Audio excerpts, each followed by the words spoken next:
Hey guys, Marsengan here, bringing you another Dragon Ball Z Dokkan battle video. And so the Worthy Rivals stage is going to be dropping for Super Battle Road on Global. So as always, I thought I would do a team building guide for this stage. It's so much easier for me to do these guides now that they just drop these stages like once every celebration or whatever, rather than having to do like 10 separate videos or one really long video. So I do appreciate that. But Worthy Rivals, now this one is going to have some interesting buffs for Global, depending on how your summons for Saiyan Day go, and obviously we will talk about that as we go through. But one thing to note is all of the enemies are extreme. So stage 1 you fight Lord Slug and 3 of his cronies. Stage 2 you fight all the typings of the Metal Cooler Core, well, Metal Cooler Army, I guess. I mean core with like a PS, right? Not core with RE, as in like the transform version of the AGL one. And then we've got Janemba, Solo Janemba as the last enemy. So remember, any kind of like stunning, ceiling, attack lowering, going to be really, really useful because there's only one enemy in the final stage. So, Worthy Rivals is a decently sized category. It's nothing too crazy. I mean, I guess if we just look at the TURs and the LRs, it's not particularly big. It is basically like the Vegeta and Piccolo category with a couple of other characters thrown in there. So obviously there are a few different options that you can go for when building your team for this. So as always with my team building guides, I'll be going through my top picks and honourable mentions. If there's any units that I miss out or that you think I should have talked more details about, let me know down below in the comment section. And of course, if you find the guide helpful at all, do hit that like button and subscribe to the channel for more content. So, jumping straight in. Now, when it comes to the actual Worthy Rivals category leaders, we have the LR Super Saiyan 2 Angel Vegeta. Now, he's really good. As a leader, he's 4 key and 150, which is decent. Obviously, we would prefer 170 leads or higher if possible, but 150 with 4 key is still pretty good, especially for a team with a lot of LRs. Having that extra key is definitely going to be helpful. He raises defense on his 12 key super, so in Super Battle Road, obviously, you know, harder content, sometimes you might want to deliberately go for his 12 key super so he's a bit better defensively. Because one thing you have to bear in mind about this guy in particular is, in terms of his like full passive, his active skill, and like his unit super attack, there are no Gokus on Worthy Rivals, because Worthy Rivals, the whole point of the category is they are the Worthy Rivals to Goku. So you can't get a lot of this guy's special like extra conditions and stuff active. So he will still be relatively good, but I don't think he's like a top pick outside of using him for his leader skill, solely for the fact that you're not able to get his full potential in this event. But obviously if you do have to use him as a leader because you don't have any other Worthy Rivals leaders, he will still be pretty good. He's just probably not a top pick. Then we have the Piccolo, who is of course another Worthy Rivals lead, also only 150 and 3 key. He raises defense infinitely on super attack, so he's probably going to be a slot 3 unit, considering this team is a lot of Vegetas. And there's no other Namekians, so you can't get him to transform. But you do get the Scouter effect from his passive. So that, of course, can be very, very powerful in Super Battle Road. For most people in Super Battle Road, runs are lost because of a super attack on the wrong unit. So being able to see where they are is obviously very, very powerful. Other than that, he doesn't really link super well with the team. His leader skill's not the best. He doesn't give himself key in his passive, so if he's not linking up well with everybody else, you might struggle to super attack with him. But he can still be useful, even if you're just using him for the leader skill and the Scouter effect. And then in terms of a sub-leader, we do have this guy, Worthy Rivals 120. Now, I think there's definitely better options. If you're even contemplating using this guy as a leader because you don't have any of the other Worthy Rivals leaders, you probably want to try some of the other potential strategies that we are going to talk about. Now, this guy can still be good in the event itself under the actual full Worthy Rivals lead or under another character's leader skill, because he is a nuking style unit that creates his own orbs. Now, you can still get those unlucky turns where he can't pick up a lot of orbs, but that will help him to be quite good.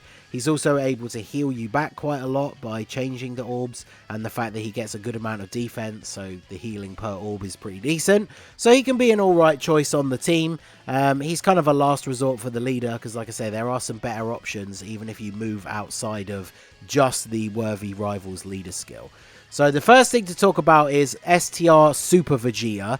Now he is Mastered Evolution or Pure Saiyans, so of course with the way the category is looking for Worthy Rivals, you can just run this guy and make a full Vegeta team, right? Because almost every Vegeta is on Worthy Rivals. Of course, every Vegeta is on Pure Saiyans. So you can quite easily just run a full Vegeta team under a couple of different leader skills, in fact. So this guy, obviously very, very good. Guaranteed crits, guaranteed stun for the duration of the turn. So in Super Battle Road, very powerful. You could easily pop a damage reduction item and put him in slot 1. Or just put him in slot 2 or 3. Obviously, the earlier he attacks in the turn, the more beneficial that stun for the duration of the turn is. But in slot 1, he can be a little bit of a defensive liability without an item active. Because after he takes the first hit, he gets a good buff. But if the first hit he takes is going to be a super attack, for example, then obviously he's potentially going to take quite a lot of damage. But he definitely is one of the top picks for the team. Not super easy to get to turn 5 in Super Battle Road, so you might not get to see his active skill. But if you do, you're probably just going to be using that as like a finisher to end out the fight. So very, very strong option for the team, both as the leader or just on the team in general. Next up, we have the GT Vegeta. Again, he leads Vegeta's family, so you can run a full Vegeta team with him, or just bringing him on the team. He's obviously very, very good. He creates rainbow orbs, so that allows him to perform better as you pick up more orbs to increase his stats. He gets additional attack 50% per GT Heroes ally on the same turn, which is going to be a very unlikely on this team. I think there's like one other unit that would be good to bring that could help him with that. But he doesn't suffer defensively on a non-GT Heroes team like the Goku does, so he can be very, very good for this team as well. He has an active skill, but you have to super attack 4 times, so unless you're like double supering on both the turns, and then you might even not see turn 5 anyway, so you're probably not going to see his active skill. But very solid unit, good links, helps out the team with the orb changing, and of course can be used as a backup leader. So next up we have the ultimate tank for the team, Super Saiyan 3 Vegeta. Does immense damage, high chance to stun. So the 50% chance to stun obviously is one of the key parts of his passive or his abilities. And then his passive is of course the 80% damage reduction for 10 turns. So pretty much impossible for that to run out in Super Battle Road. So he's going to be a very, very strong tank. Now, one thing I feel I should mention already, I didn't bring up any Majin Vegeta units because none of the existing ones are really all that great for Super Battle Road. But remember, of course, Int Majin Vegeta is being released on Saiyan Day, like on the same day this stage is coming out, and all the Majin Vegetas are on Worthy Rivals. So because Majin Vegeta, the new one, is going to be available to be used on this stage, remember his leader skill is Vegeta Family 170 with an extra 30% to Gifted Warriors. A lot of these Vegeta units are on Gifted Warriors. So if you do your summons first and you pull the new Int Majin Vegeta, get him awakened, and then you can basically run a full Vegeta team with a 200% leader skill on this stage. So I thought that was worth mentioning. I should have mentioned it right at the beginning, I guess. But if you're going to be running a lot of Vegeta units, that's definitely going to be the way to go. So next up, we have LR Blue Evolution Vegeta. He gets memed on a lot, but he is still a solid unit. He does have to build up damage reduction within the turn, which is always a little bit annoying. So if I was going to bring him, I probably would just end up using him as like a 3rd slot floating unit or something. And he can hold up his end pretty well defensively at the end of the turn there. But still a solid unit. 50% chance to crit on super. Can additional. And obviously additional supers will be guaranteed crits. So he is still pretty good. He gets memed on a lot. But remember, he'll be under this new 200% leader skill as well if you are running the new Majin Vegeta leader. So next up we have LR Super Saiyan 4 Vegeta. He doesn't have his Easy 8 on Global. So he is more of an honourable mention than a top pick. But he can still be pretty good. So he's a decent enough unit. As long as you're getting his 18 key super, his defense isn't too bad, but he is more of an honorable mention than a top pick. Then we have Pycon, so the first non-Vegeta unit for a while. He is a super class 130 lead, so if you really are struggling for leaders but you have Pycon, then you can obviously make a team using him with the slightly lower leader skill, but then that gives you access to all of the Worthy Rivals units that are super types, and then of course you can just run any Worthy Rivals lead. He's pretty good for Super Battle Road, because obviously as long as you're able to pick up a Rainbow Orb, he seals the enemy super and has a 50% chance to dodge. And then if you do get the 3 type orbs, he's also providing a support buff to everybody else, which is really, really good. He also greatly lowers attack on super, so that can be very, very beneficial as well. So even if you're running a mostly full Vegeta team, if you're running a Worthy Rivals lead rather than like pure Saiyans or Vegeta family, this guy could work as a 3rd slot floating unit as long as you can get those type orbs to activate his passive, because then he's basically functioning as a support unit that can seal and attack lower in slot 3, so he can be very good. And of course, we do have the Majin Buu, Skinny Buu, another non-Vegeta unit that can be very, very good, because for 7 turns, he has 300% attack and defense, and he has a 50% chance to dodge. So even if he does get hit, he doesn't take a lot of damage. This guy's been super useful in almost any of the no item runs for the stages that he can be used on.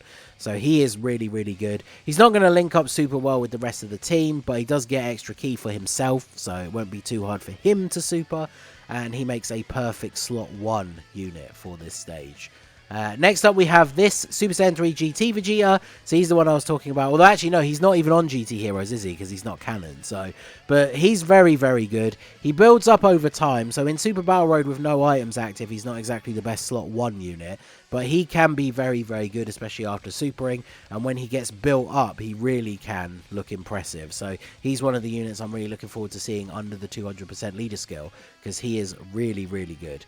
Next up we have the Tech Super Saiyan 2 Vegeta that transforms into Majin Vegeta. Obviously, if you are using the new Majin Vegeta, this guy's going to be like one of the best rotation partners for him. They share 6 links before he transforms into Majin Vegeta, and then they share all 7. So obviously going to be very good. Gets extra defense with 3 orbs and raises defense on super. So he's the perfect slot 2 unit to put next to Majin Vegeta in slot 1. Very, very good. So he's going to be very powerful. And once you transform, which isn't super hard to do in Super Battle Road, because you need to have enemies alive. So you have to be only facing one enemy's HP is 80% or more from the 3rd turn. So if you focus on taking out the enemies one at a time rather than spreading out the damage, you're going to get to the point where you only have one enemy left who has all their health, so then he can transform. And once he does, if you get 3 orbs, he's effective against all types. 6 orbs, he guards. So he can definitely be very good. Next up we have the Zeno Vegeta. So if you summoned on the Heroes banners, you have this guy. Obviously we've talked about running a pretty much very full Vegeta team. So of course bringing the unit that is a 40% support for Vegeta family is obviously going to make all of those units look pretty good. He's also very good in and of himself. Like after one super attack, his defense is pretty good. He also lowers attack, so you can make sure he targets the person who would be attacking him. And then not only is his defense going to be decent, but he's also lowered that enemy's attack. So he's going to hold his own very, very well and make the rest of the team look very good if you're bringing a bunch of the Vegeta units. Next up, we have this guy as an honorable mention. Because you're only fighting extreme type enemies, he passively debuffs their attack, which is really good just by being on the turn.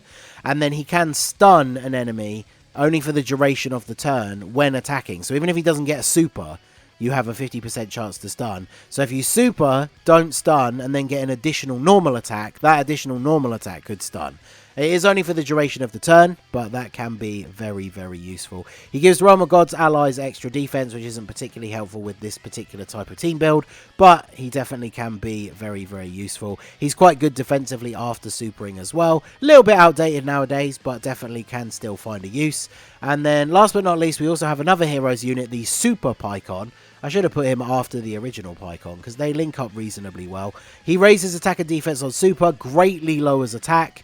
Obviously, with his Easy A, he can multiple super attack when facing 2 or more enemies. If an enemy is already attacked down, he gets extra attack and defense, and we've seen a couple of units on this team that do that. Even with like the Int Vegeta we just talked about, lowering their attack with his passive, if these two were on rotation together, then this guy would just be getting this straight away.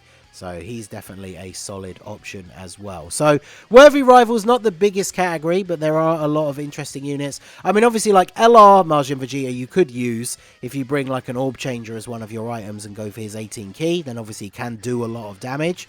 He's not the best defensively, but after his easy A, he's still reasonably good. I mean, like the World Tournament LRs like TN and Yamcha, I probably wouldn't consider bringing.